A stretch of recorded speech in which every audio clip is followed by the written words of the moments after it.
Herzlich willkommen zu Senkrechtstarter, euer YouTube-Kanal für alles über Raumfahrt. Ich freue mich unglaublich, dass ich heute hier mit Thomas Reiter stehe, hier im Mercedes-Benz-Museum in Stuttgart. Thomas Reiter ist mein Jugendidol. In den 90er Jahren, ich war ganz großer Raumfahrt-Fan und meine ersten Science-Bücher, das waren alles Raumfahrtbücher und da war das gerade aktuell. Sie sind der erste ESA-Langzeitastronaut gewesen, damals auf der Mir. Sie waren der erste ESA-Langzeitastronaut auf der ISS, haben im Prinzip die ISS mit aufgebaut, haben Ausstiege gemacht, EVAs mit dem russischen Orlan-Anzug, mit dem EMU von der NASA. Also wirklich eine Legende in der Raumfahrt und freue mich wirklich, dass Sie die Zeit haben, mir vielleicht ein paar Fragen zu beantworten. Und das Event hatte so den Charakter, man hat Technologien, die aus der Raumfahrt unser Leben verbessern. Gibt es da irgendeine Technologie, die Ihnen einfällt, die Sie nicht missen möchten, die aus der Raumfahrt kommt? Naja, ich habe ja nun auch heute gerade während meines Vortrags so einige Beispiele gebracht von Experimenten, die an der Internationalen Raumstation durchgeführt worden oder durchgeführt werden und an denen ich teilweise auch selbst beteiligt war. Also das, was ich natürlich heute im alltäglichen Leben nicht missen möchte, das ist das, was wir an unserer Wettervorhersage haben, die Navigation, die Telekommunikation. Das sind Dinge, die wir unbewusst nutzen, ja, die wir wie selbstverständlich als gegeben hinnehmen, aber wo eigentlich nur wenige Leute sich darüber im Klaren sind, dass damit das funktioniert, eine riesige Infrastruktur dort oben im Weltraum da ist. Und das ist so ein bisschen der Punkt, auf den ich dann versuche hinzuweisen, dass ich sage, Achtung Leute, ja, die Maschine in ihrer höchsten Vollendung wirkt unauffällig. Erinnert euch mal daran, wie viel von dem, was wir heute wie selbstverständlich hinnehmen und nutzen, kommt aus dem Weltraum. Und wie sehr es vielleicht stört, wenn man dann davon was wegnimmt. Also das heißt, dass man eigentlich merkt, erst wenn es fehlt, was man da eigentlich dran hatte. Genau, das ist dann das Problem oder die Kehrseite der Medaille, wenn man sich mal an solche Dienste gewöhnt hat und die plötzlich wegfallen, dann ist natürlich das gesamte öffentliche Leben gestört. Und es gibt ja entsprechende Simulationen, dass man mal geschaut hat, was passiert eigentlich so mit modernen Industriegesellschaften, wenn diese Dienste entweder einzeln oder alle zusammen wegfallen. Und da geht nicht mehr viel in unseren modernen Volkswirtschaften. Darüber muss man sich im Klaren sein. Ihr erster Weltraumflug, das war mit einer russischen Soyuz noch zur Mir-Raumstation. Da kam, meine ich, zu der Zeit auch ein Space Shuttle an und hat praktisch dieses abgefahrene Projekt, also dass die Space Shuttle an die Mir andockt und man im Prinzip auch Sachen in den USA über Raumstationen lernen wollte. Und der Fall des Eisernen Vorhangs war da noch nicht so lang her. Wie war da so die Stimmung? Waren dann irgendwie die NASA-Astronauten irgendwie scharf drauf, die Mir zu sehen und umgekehrt die russischen Astronauten, dass sie halt das Space Shuttle mal innen sehen wollten? Genauso kann man das sagen. Da bestand natürlich ein unheimliches Interesse, gegenseitiges Interesse. Man hatte so ein bisschen das Gefühl, jetzt ist dieser über Jahrzehnte dauernde Konflikt endlich beendet und wir arbeiten zusammen und die früheren Gegner, will ich mal sagen, in Zeiten des Kalten Krieges, mit denen arbeitet man jetzt zusammen. Und das war eigentlich ein tolles Gefühl und hat eben auch genau diese beginnende Zusammenarbeit zwischen West und Ost geprägt. Und an Bord der Raumstation war das zum Greifen nah. Klar, als das Shuttle angedockt hatte, wurden die erstmal zu uns eingeladen, dann waren wir dort eingeladen und haben da miteinander gesprochen und gefrühstückt, zu Mittag, zu Abend gegessen und dann natürlich unsere Arbeit gemacht. Also das waren ein paar sehr, sehr interessante Tage, nicht nur aus technischer Sicht, sondern insbesondere so, was diese Zusammenarbeit West-Ost betrifft. Das ist vielleicht eine gute Überleitung. Das Thema russische Raumfahrt ist momentan sehr, sehr schwierig. Und Sie sprechen, glaube ich, fließend Russisch und mussten das im Prinzip für das Mir-Programm auch machen. Ich gehe davon aus, dass Sie viele Freunde auch in der russischen Raumfahrt kennen. Und eigentlich für mich, die Raumfahrt war immer ein Zeichen dafür, dass wir international miteinander kooperieren und dass man vielleicht auch Konflikte oder Meinungsverschiedenheiten, die man auf der Erde hat, auf der Erde lässt und dort oben miteinander spricht und auch die Kanäle offen bleiben. Und jetzt meine vorsichtige Frage, sind die Kanäle noch offen und wie sind vielleicht Ihre Freunde in Russland, wie sehen Sie momentan das? Also sie sind zum Teil noch offen. Zunächst mal muss man natürlich feststellen, dass die Zusammenarbeit an Bord der Internationalen Raumstation noch funktioniert. Gott sei Dank, kann man sagen. Und das gibt einem auch so ein bisschen Hoffnung für die Zukunft. Irgendwann wird der Krieg vorbei sein, hoffentlich früher als später. Aber dann muss man halt schauen, wie man einen neuen Ansatz machen kann. Und tatsächlich sehe ich das so, dass diese Zusammenarbeit an Bord der Internationalen Raumstation da eine ganz zentrale Schlüsselfunktion hat heute und auch dann in Zukunft haben wird, weil danach wird man ja wieder auch in anderen Projekten zusammenarbeiten müssen. Was die Kanäle zu den russischen Kolleginnen und Kollegen angeht, die bestehen, ja, sind teilweise natürlich schwieriger geworden. Also es ist nicht so einfach, auf E-Mails Antworten zu bekommen, aber es gibt eine internationale Organisation, Association of Space Explorers, die sich einmal im Jahr trifft und da sind dann eben auch russische Kolleginnen und Kollegen mit dabei. Man lässt dann so ein bisschen dieses Thema außen vor. Ich gebe mich da keine Illusionen hin. Da wird es sicherlich welche geben, die das also total verurteilen. Es wird aber auch welche dabei sein, die sagen, ne, das ist schon alles in Ordnung. Aber ich glaube, da muss man jetzt so ein bisschen drüber hinwegsehen. Es ist furchtbar, dass das passiert ist. Ich hätte das nie gedacht. Aber es ist passiert und jetzt müssen wir halt damit umgehen und eben schauen, wie wir den Ansatz machen, wenn dann hoffentlich möglichst schnell der Krieg vorbei ist und wir wieder eine gemeinsame Basis finden. Denn eins ist klar, und das ist mein letzter Punkt, neben all den technisch-wissenschaftlichen, wirtschaftlichen Aspekten der Raumfahrt ist eben gerade der Aspekt der politischen Zusammenarbeit, der Völkerverständigung, des gegenseitigen Verständnisses, des Verfolgens gemeinsamer Ziele ein ganz, ganz entscheidender Punkt, den man nicht vor dem Hintergrund all der Technologie, über die wir heute gesprochen haben, vergessen sollte. Jetzt ist es ein bisschen natürlich so, man hat das Gefühl, die ISS nähert sich ihrem Ende. Also das heißt, es gibt da bestimmte Module, was heißt ein Ablaufdatum, wo man sich unterhalten muss, wegen, okay, wie lange können wir den noch betreiben und dass man schon absehbar ist, 10 Jahre oder so, dann müssen wir auch die ISS beenden. Mir ist ja auch irgendwann mal abgestürzt oder man hat sie kontrolliert abstürzen lassen. Macht das einen wehmütig? Also ich meine, Sie haben die mit aufgebaut, so, ne? Waren irgendwie auf der Mir, hat man sich da gedacht, als sie abstürzt, auch Mensch, das ist jetzt schade und jetzt ist die ISS und Sie denken, auch Mensch, das war doch toll und können wir nicht noch ein bisschen länger?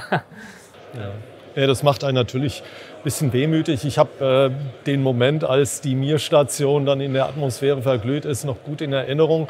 Und da gehen einem dann natürlich schon solche Gedanken durch den Kopf. Mensch, da hast du ein halbes Jahr deines Lebens verbracht und hast gemeinsam mit deinen beiden russischen Kollegen so interessante Erlebnisse gehabt. Ja. Wir haben so viele Forschungsarbeiten zusammen gemacht. Wir haben die Station warten müssen. Wir haben Dinge, die kaputt gegangen sind, reparieren müssen. Und das schweißt natürlich zusammen und da baut sich natürlich auch so ein Verhältnis zu diesem Zuhause, so will ich das mal nennen, auf. Und als sie dann verglüht ist, war man natürlich traurig. Aber der Blick geht immer nach vorne. Es ist klar, dass solche technischen Systeme irgendwann mal an das Ende ihrer Lebenszeit kommen und dann ist es eben das normale Schicksal, dass die dann eben in der Erdatmosphäre verglühen. Das gleiche Schicksal wird der Internationalen Raumstation bevorstehen. Und auch wenn man da traurig ist, der Blick geht nach vorne. Das nächste, die nächste Ära wird damit eben eingeläutet und das hat ja dann auch etwas Positives. Damit diese Stationen aufgebaut werden konnten oder auch, dass sie betrieben werden konnten, sind diese EVAs, also diese Außeneinsätze, ein elementarer Bestandteil. Momentan geht es auch noch nicht anders. Das gilt so als die Königsdisziplin der astronautischen Raumfahrt, weil im Prinzip man hat ein Raumschiff ja um sich herum, ein Ein-Mann-Raumschiff. Und das heißt eigentlich alle Probleme, die man für ein komplexes Raumschiff lösen muss, die muss man dann für eine einzelne Person lösen. Ich mache manchmal diese Gedankenexperimente, dass ich mir das selber vorstelle und ich denke dann immer, ich kann mir das gar nicht vorstellen und oh Gott, dann hat man die Erde vor sich und man weiß, ich bin auch Ingenieur, da können 1 Million Dinge schief gehen. Geht einem das da durch den Kopf? Nee, also in dem Moment, in dem man wirklich dann sich auf den Außenbordeinsatz vorbereitet, die Raumanzüge vorbereitet, testet, dass das alles funktioniert, in der Luftschleuse ist, alle Prozeduren durchführt, dann die Luke öffnen kann, ist man auf die Aufgabe, die da vor einem liegt, konzentriert. Man darf nicht vergessen, man wird ja lange, lange vorher für alle denkbaren Eventualitäten ausgebildet. Man weiß, es ist mit einem gewissen Risiko verbunden. Man geht eben deshalb auch immer zu zweit nach draußen, um sich dann eben auch gegenseitig helfen zu können, wenn irgendein Problem mit dem Anzug sein sollte. Aber man ist in dem Moment natürlich sehr fokussiert auf die Aufgabe, denn es geht ja nicht darum, einfach nur dieses Gefühl, dieses Erlebnis zu haben, sondern man hat einen sehr, sehr engen Arbeitsplan. Wenn man da draußen ist, ungefähr 6 Stunden dauert so ein Außenbordeinsatz, in dem man dann eben eine Anzahl von Wartungsarbeiten durchzuführen hat, wissenschaftliche Geräte installieren oder deinstallieren muss, wieder mit zurückbringen muss. Und da muss man schon schauen, dass man in dem Zeitplan bleibt.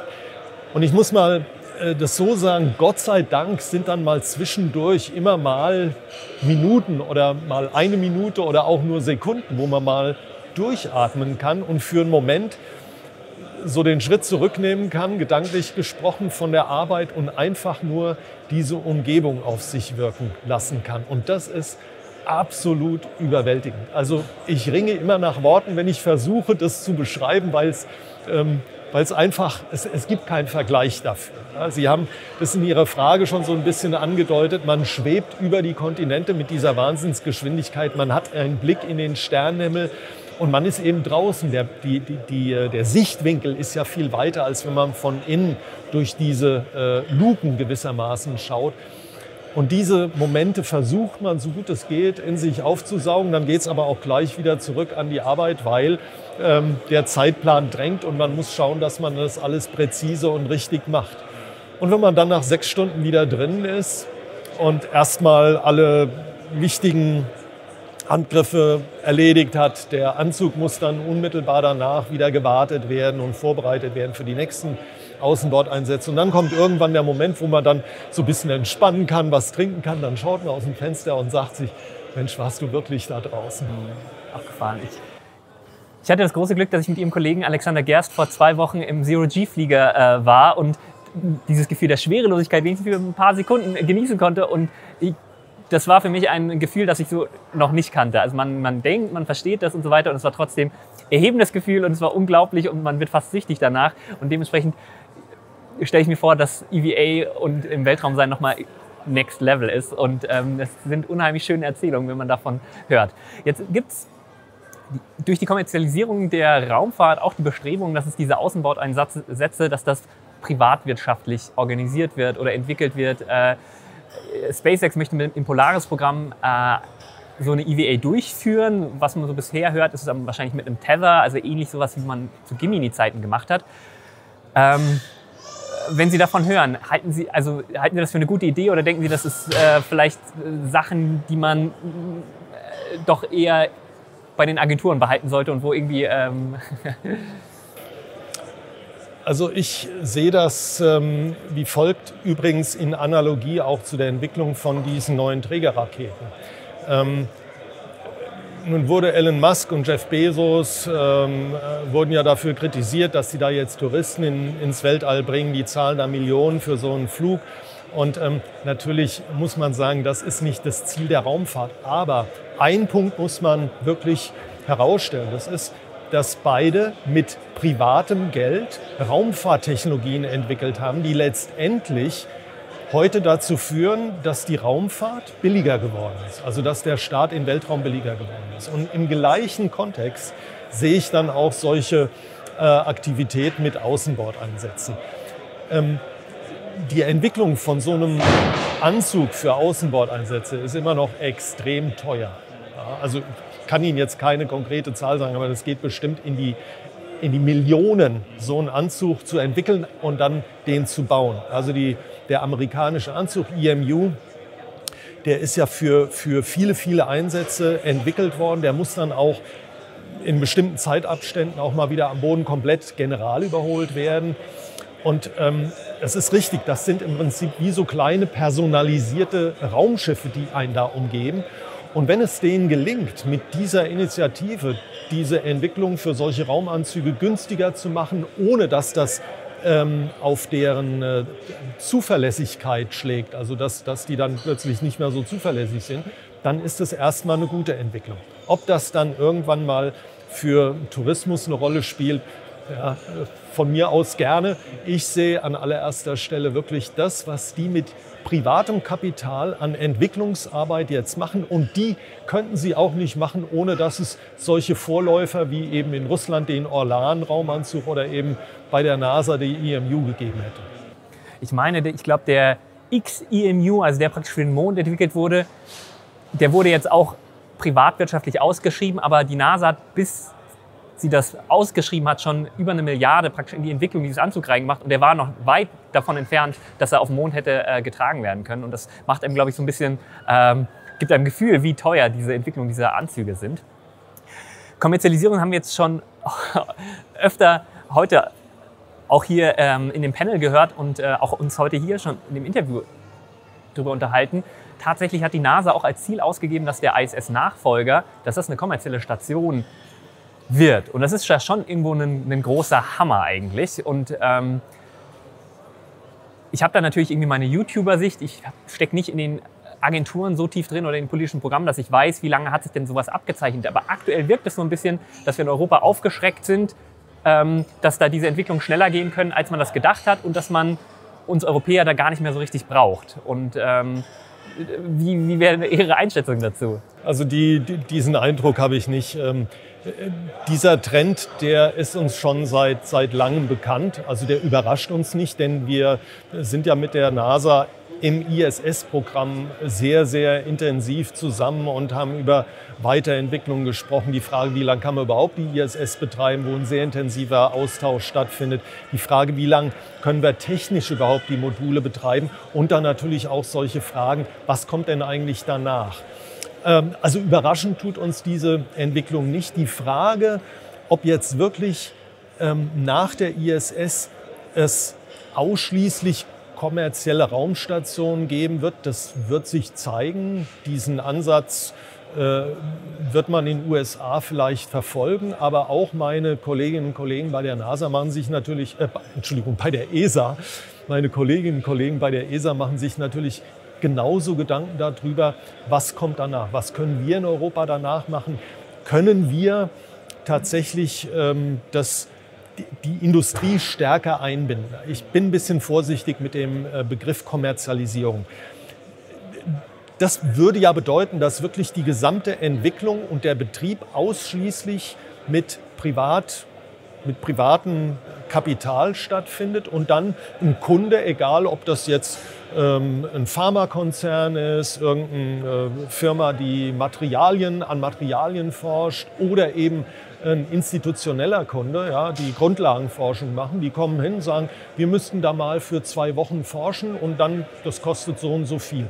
Und das ist eigentlich eine gute Idee, aber die Frage der Umsetzbarkeit. Also ehrlich gesagt, dieses rein kommerzielle, das ist so ein Fernziel, aber ob das direkt nach der ISS so passieren wird, da habe ich aus heutiger Sicht noch meinen Zweifel. Aber das zu versuchen, ist gut. Und ich kann Ihnen versichern, wir sind da in Europa, zumindest bei der ESA, jetzt nicht irgendwie auf dem linken Fuß erwischt worden, sondern wir machen uns da natürlich genauso Gedanken. Eins kann ich Ihnen sagen, so ein Nachfolgesystem wird also nicht mehr so ein riesiges Ding wie die ISS sein. Ja. Das wird man natürlich versuchen, kleiner zu machen, vielleicht auch nicht permanent besetzt, sondern auch wieder die Idee, dass man das besucht, dass man für bestimmte Zeiten, wo wirklich die Präsenz des Menschen erforderlich ist, vor Ort ist. Aber ansonsten das dann auch über ausgedehnte Zeiten voll automatisiert, über Telescience durchführt und dann eben wieder hochfliegt. Das ist aus meiner Sicht so der Blick auf die Zeit nach der ISS, in der dann hoffentlich diese Industrialisierung einen größeren Anteil hat. Vielleicht kommen wir sogar Mitte des nächsten Jahrzehnts zu einer vollkommerziellen Station. Aber das wird die Entwicklung zeigen. Das ist aus meiner Sicht momentan sehr, sehr schwer vorherzusagen, weil auch die NASA hat natürlich Studien gemacht und festgestellt, wenn das zu Vollkosten gewissermaßen an Kunden verkauft wird, dann findet man plötzlich nicht mehr viele, die da Interesse dran haben. Und deshalb muss man halt dem eine Chance geben, sich das entwickeln lassen. Das wird wahrscheinlich nicht von einem Schlag auf den anderen gehen, voll kommerziell, aber in so einer Übergangsphase.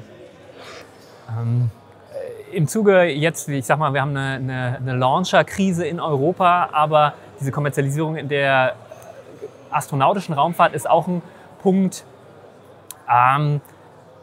der uns so in die Position bringt, ob wir hätten mehr eigene Fähigkeiten auch in der astronautischen Raumfahrt aufbauen sollen, um was an den Tisch zu bringen. Das heißt im Prinzip, um mit anderen Nationen, mit anderen Agenturen im Gespräch zu bleiben und was anbieten zu können. Zu sagen, hey, macht mit uns Kooperationen, weil wir können das hierher bringen. Und es gab mal Zeiten, also ich bin ein großer Fan des ATVs, also praktisch, dass der Europa die Fähigkeit hatte, die ISS sowohl zu versorgen, aber auch reboosten zu können, was eine Fähigkeit ist, die momentan sehr hoch im Kurs steht. Und wir haben das Columbus-Modul gebaut und gefühlt waren wir mal weiter. Und wenn wir jetzt darüber reden, man hätte eigene Fähigkeiten aufbauen sollen oder sollen wir jetzt eigene Fähigkeiten aufbauen, habe ich so ein bisschen Angst oder das Gefühl, dass wir gerade bei Null anfangen würden. Also bei Null fangen wir nicht an, aber ich stimme Ihnen voll und ganz zu. Ich finde es auch schade, dass wir nicht schon längst die Fähigkeit besitzen, eigene Astronautinnen und Astronauten in den Weltraum zu bringen. Neben all den technischen Aspekten spielt da eben auch so ein bisschen die Psychologie eine Rolle. Und zwar Psychologie zwischen den großen Raumfahrtnationen oder allgemein auf der politischen Ebene. Wenn ein Land in der Lage ist, Menschen in den Weltraum zu bringen, dann traut man dem technologisch eine Menge zu. Das ist ein Gütesiegel. Da kann man lange drüber reden, wie viel das kostet und ob das gut investiert ist. Es ist ein Faktum. Ja, es ist so. Von daher hätte ich mir schon lange gewünscht, dass wir diese Fähigkeit weiterentwickelt hätten.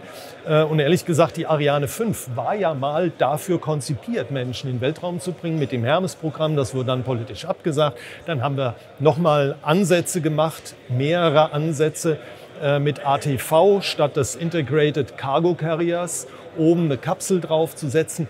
All das wäre möglich gewesen, ist aber aus politischen Gründen eben nicht, hat nicht stattgefunden, ja, weil die ESA-Mitgliedsländer halt gesagt haben, nee, das ist uns zu unsicher und das wollen wir nicht, kostet zu viel. Und momentan macht die ESA nochmal einen Versuch, tatsächlich diese Entwicklung dann aufzunehmen.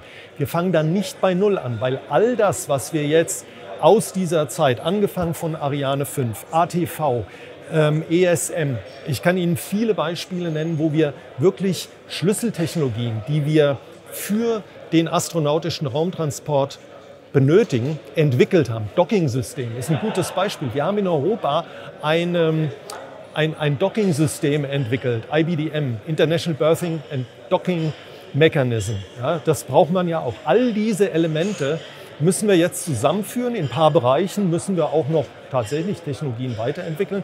Aber es ist nicht eine Frage, ob wir das technologisch können. Es ist eine Frage, ob wir das wollen. Und da hoffe ich, dass es vielleicht dieses Mal klappt. Manchmal sage ich ein bisschen böse, man hat das Gefühl, dass die NASA Europa mehr zutraut, als Europa sich selber zutraut. Weil also uns ins Artemis-Programm mit reinzunehmen, mit dem ESM, das James Webb zu starten und also richtig große Dinger, wo die NASA sagt, oh, das können die. Und diese ganz großen Würfe, die fehlen mir manchmal. Und ich bin fest davon überzeugt, dass wir in einer Zeit leben, wo die nächsten großen Sprünge angesetzt werden. Das heißt, ja, wenn wir mal kurz auf den Mond, aber irgendwie gern lange nicht mehr. Ich glaube schon, dass wir da jetzt hinfliegen, um dort zu bleiben oder zumindest länger zu bleiben und zu forschen und vielleicht auch dieses Kommerzialisierungsgedanke, also Industrien aufzubauen oder Dinge zu tun, die wir bisher nicht machen konnten. Und wünschen mir natürlich sehr, sehr, dass da auch Europa eine große, große Rolle spielt. Da ist so für mich die vielleicht abschließende Frage, gibt es ein Programm, ein Projekt, was Sie sich wünschen, was Sie am Fernseher oder wo auch immer mitverfolgen wollen? Ja, das gibt's. Es sind im Prinzip zwei Schritte. Erstens, ich habe als 11-Jähriger die Mondlandung miterlebt und ich warte natürlich mit Hochspannung darauf, dass dann Europäerinnen und Europäer, vielleicht einer meiner deutschen Kolleginnen und Kollegen, dann tatsächlich mit in den Mondorbit oder sogar zur Mondoberfläche fliegt, weil wir haben 3 Fluggelegenheiten mit in den Mondorbit zum Lunar Gateway und eine Gelegenheit auch zur Mondoberfläche. Also das wird passieren. so gegen Ende dieses Jahrzehnts. Also das werde ich miterleben, da freue ich mich drauf. Und der nächste Schritt wäre natürlich zu erleben, dass der erste Mensch seine oder ihre Fußspuren auf der Oberfläche unseres Nachbarplaneten Mars hinterlässt. Das, gut, das könnte noch ein bisschen dauern, also vor Mitte des nächsten Jahrzehnts keinesfalls. Da ist auch noch ein bisschen technologisch was zu machen.